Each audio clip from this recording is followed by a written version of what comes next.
BPBD Kota Makassar, Sulawesi Selatan meningkatkan kewaspadaan menghadapi potensi cuaca buruk. Kesiapsiagaan dan koordinasi lintas sektor dilakukan, mengingat musim penghujan masih akan berlangsung hingga beberapa bulan ke depan. Potensi cuaca buruk di awal tahun 2026 ini membuat BPBD Makassar, Sulawesi Selatan meningkatkan kewaspadaan. Personil disiagakan 24 jam untuk memastikan kesiapsiagaan tim menghadapi bencana. Ancaman bencana hidrometeorologi seperti banjir hingga pohon tumbang sangat besar terjadi, apalagi musim penghujan diperkirakan masih akan berlangsung hingga April 2026 mendatang.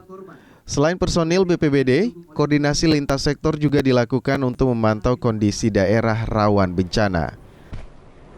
Adapun langkah-langkah pencegahan yang dilakukannya, kami terus melakukan langkah preventif. Karena di kebencanaan itu, BPBD itu ada juga namanya kesiapsiagaan dan pencegahan.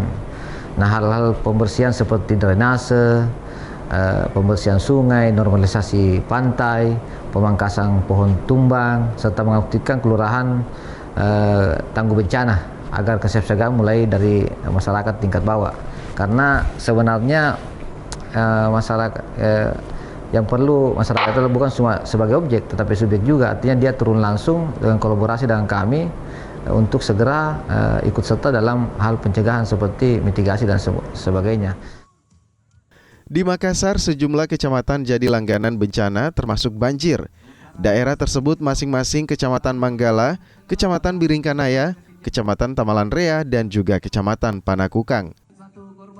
Sistem peringatan dini atau early warning system juga telah dipasang di 3 sungai di Makassar untuk memantau peningkatan debit air. Arif Tirtana, Kompas TV, Makassar, Sulawesi Selatan.